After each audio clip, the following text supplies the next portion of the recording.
So hello friends, welcome to another video of stock market. आज के video में हम डिस्कस करने वाले हैं about cash flow statement. Cash flow statement क्या होता है और कैसे कैश फ्लो स्टेटमेंट आपको हेल्प करेगा किसी भी पर्टिकुलर कंपनी के एक्चुअल प्रॉफिट एंड लॉस के बारे में जानने के लिए। तो चलिए वीडियो को शुरू करते हैं। फ्रेंड्स, ज्यादातर बिजनेस जो डिफॉल्ट होते हैं या फिर बैंकक्रप्ट होते हैं, उनका मेन रीजन ये नहीं होता कि वो प्रॉफिट कम कमा रहे हैं। उनका मेन रीजन होता है कि उनके पास सफिशिएंट कैश नहीं है।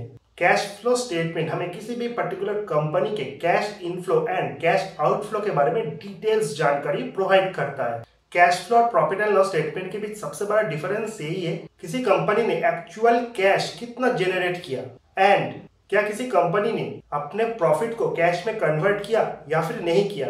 फॉर एन एग्जाम्पल, मान लो कोई दुकान है जो इलेक्ट्रॉनिक्स गुड बेचता है। अब ज्यादा सेल्स के लालच में उस पर्टिकुलर शॉप ओनर ने बहुत सारे लोगों को क्रेडिट में गुड्स प्रोवाइड कर दिया, जिससे ज्यादा रेवेन्यू तो बढ़ गया, लेकिन प्रॉफिट एंड लॉस स्टेटमेंट आपको एक्चुअल प्रॉफिट नहीं दिखा रहा, क्योंकि क्रेडिट में दिए गए जो गुड्स है उनमें से ऐसे बहुत सारे लोग हैं जो शायद पैसा रिफंड ही ना कर पाए। इसीलिए कैश फ्लो स्टेटमेंट जो है वो आपको एक्चुअल फिगर शो करता है। कैश फ्लो स्टेटमेंट मेनली तीन तरह के होते हैं: cash flow from operational activity, cash flow from investment activity and cash flow from financial activity. और हमारे देश में नॉर्मली दो तरह के अकाउंटिंग होता है, एक होता है कैश बेस्ड अकाउंटिंग और दूसरा होता है actual basis accounting. Cash basis of accounting में जितना कैश आपके पास आता है वही प्रॉफिट एंड लॉस स्टेटमेंट पे शो होता है, लेकिन एक्चुअल बेसिस ऑफ अकाउंटिंग में ये नहीं होता। एक्चुअल बेसिस ऑफ अकाउंटिंग में उतना ही रेवेन्यू एंड प्रॉफिट शो होता है जितने का आपने सेल किया है।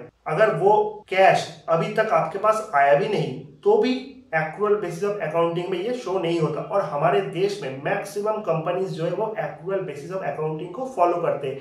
इसलिए प्रॉफिट एंड लॉस स्टेटमेंट से actual revenue and actual profit आप नहीं समझ सकते हो, उसके लिए आपको कैश फ्लो स्टेटमेंट ही देखना पड़ता है। तो सबसे पहले हम जान लेते हैं cash flow from financial activities के बारे में। ये आपको किसी भी कंपनी के कैपिटल स्ट्रक्चर के बारे में बताता है, like pay dividend, loan repayment, share issue, bonds issue, bought new loan. अगर ये पॉजिटिव शो करता है, इसका मतलब है कंपनी में raise additional capital through equity और लोन। इसका मतलब है यानी कि कंपनी ने एडिशनल कैपिटल रेज किया है ज्यादा लोन लेके या फिर इक्विटी इशू करके। अगर ये आपको नेगेटिव शो करता है, इसका मतलब होता है कंपनी ने शायद लोन रीपे किया है या फिर शेयर बाईबैक किया है, जिससे कंपनी का कैश आउटफ्लो हुआ है। अब जान लेते हैं cash inflow from investment activities के बारे में। All assets are investment. Cash flow from investment activity अगर आपको पॉजिटिव शो करता है, इसका मतलब ये होता है कि शायद कंपनी ने अपने एसेट को सेल ऑफ किए है। फॉर एग्जाम्पल, कंपनी ने किसी लैंड को सेल किया है। और अगर cash flow from investment activity negative show करता है, इसका मतलब है कंपनी ने कोई नया एसेट बाय किया है, लाइक लैंड, मशीनरी और एनीथिंग एल्स। बट अगर कोई बड़ा कैश इनफ्लो आ जाए, इसका मतलब ये भी हो सकता है कि कंपनी ने अपने लॉन्ग टर्म एसेट को भी शायद बेचा है, जो कि उतना पॉजिटिव साउंड नहीं करता। अब सबसे लास्ट में हम जानेंगे cash inflow from operational activity क्या होता है। कैश फ्लो स्टेटमेंट जब आप रीड करते हो तो सबसे इंपॉर्टेंट पॉइंट जो होता है वो होता है cash flow from operational activity. किसी भी कंपनी को अपनी डेली एक्टिविटीज को मेंटेन करने के लिए ऑपरेशनल एक्सपेंसेस करना पड़ता है, like manufacturing cost, salary cost, marketing cost, hiring new employees cost. Cash from operational activity आपको ये बताता है कि बिजनेस का मेन इनकम कैसे जनरेट हो रहा है। ऑपरेशनल एक्टिविटी से जब कैश इनफ्लो होता है वो होते हैं sales from goods and services, cash realised from debtors, यानी कि आपने उधार में पहले माल बेचा था जिसका पेमेंट आपको रिसीव हुआ है, cash receive from other forms. उसी तरह ऑपरेशनल एक्टिविटीज से जब कैश आउटफ्लो भी होता है, उनका जो मेन रीजन होता है वो होते हैं cash paid for business operations, as I said, like salary, marketing cost, manufacturing cost, cash paid to creditors, यानी कि आपने उधार में माल खरीदा था, अब आप उसको पे कर रहे हो। And last, cash paid other expenses, जो आपको एक्चुअल कैश इनफ्लो और आउटफ्लो के बारे में बताता है। सो अगर आप किसी कंपनी के प्रॉफिट एंड लॉस स्टेटमेंट को देख रहे हो और वहां पे ये शो कर रहा है कि year on year revenue and profit में बहुत अच्छा ग्रोथ है, लेकिन comparing to that cash flow from operational activity में उतना ज्यादा ग्रोथ नहीं है या फिर वो नेगेटिव है, इसका मतलब है कंपनी आपको मैनिपुलेट करने के लिए फर्जी सेल्स दिखा रहा है जो कि एक्चुअल नहीं है। बहुत सारे कंपनीज ये करते हैं, ज्यादा रेवेन्यू दिखाने के चक्कर में वो अपने किसी फ्रेंड या फैमिली मेंबर के नाम पे बिल तो बना देते हैं और बाद में जाके उस बिल को कैंसिल भी कर देते हैं, जिससे रेवेन्यू तो ज्यादा शो होता है लेकिन कैश इनफ्लो नहीं होता।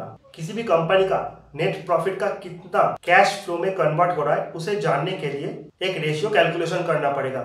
सीएफओ को अगर पैट से डिवाइड करे तो आपको ये पता चलेगा कि नेट प्रॉफिट का कितना कैश में कन्वर्ट हो रहा है। अगर ये रेशियो आपको 1+ शो कर रहा है इसका मतलब ये अच्छा है, लेकिन अगर 1 से नीचे दिखा रहा है इसका मतलब है ये खराब है। शेयर मार्केट में जितने भी वेल रेपुटेड कंपनीज है उसमें से ज्यादा कंपनीज जो है उनका बिजनेस मॉडल है गुड्स एंड सर्विस, या तो गुड्स बेचते हैं या फिर वो सर्विस बेचते हैं। तो मैक्सिमम नंबर ऑफ कंपनीज जो है वो एडवांस लेकर काम करते हैं और कुछ कंपनीज जो है वो कैश लेके ही प्रोडक्ट या सर्विस को सेल करते हैं। ये बिजनेस मॉडल होता है लार्ज कैप कंपनीज का, जैसे आईटी कंपनीज, जैसे एफएमसीजी कंपनीज।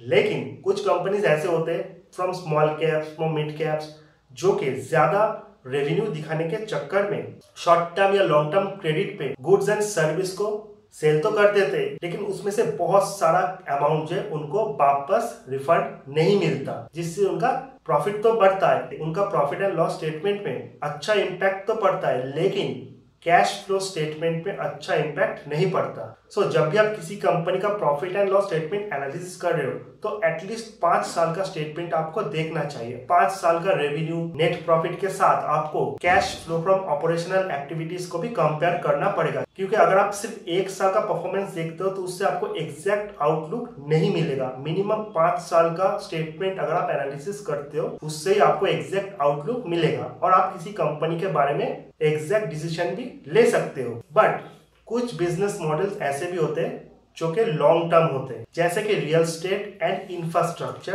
कंपनीज। जैसे हम एल&टी का एग्जांपल लेते हैं, एल&टी जो है वो एक लार्ज कैप कंपनीज है और बहुत ही वेल रेपुटेड कंपनीज है, लेकिन इनका बिजनेस मॉडल जो होता है वो लॉन्ग टर्म होता है। ये जो प्रोजेक्ट करते हैं वो normally 6 month, 1 month, 1 year, 2 year, कभी कभी तक तो 5 साल तक भी चलता है, जिसके लिए उनको पार्टली पेमेंट मिलता है, जिससे प्रॉफिट एंड लॉस और कैश फ्लो स्टेटमेंट में बहुत ज्यादा डिफरेंस आपको मिलेगा। लेकिन इसका मतलब ये नहीं होता कि कंपनी खराब है, क्योंकि इन कंपनी का बिजनेस मॉडल ही ऐसा है कि एक्चुअल कैश जनरेट करने में इनको टाइम लग जाता है। जब भी आप किसी कंपनी का profit and loss statement analysis कर रहे हो तो रेवेन्यू, नेट प्रॉफिट के साथ कैश फ्लो स्टेटमेंट को भी एनालिसिस कर रहे हो। सो आपको उस कंपनी को उसके पीयर कंपनी के साथ ही कंपेयर करना पड़ेगा, क्योंकि जब आप किसी कंपनी को सेम ग्रुप और सेम पीयर्स के साथ कंपेयर करते हो तो अभी आपको उस कंपनी के परफॉर्मेंस के साथ दूसरी कंपनीज की जो परफॉर्मेंस है उसके बीच क्लियर डिफरेंस शो होगा। तो यही है कैश फ्लो स्टेटमेंट, और कैश फ्लो स्टेटमेंट क्यों इतना इंपॉर्टेंट है। आई होप आपको ये वीडियो देख के समझ आ गया होगा। अगर वीडियो अच्छा लगे तो चैनल को लाइक कीजिए, सब्सक्राइब कीजिए, शेयर भी कीजिए। मिलते हैं अगले नेक्स्ट वीडियो में, तब तक के लिए गुड बाय।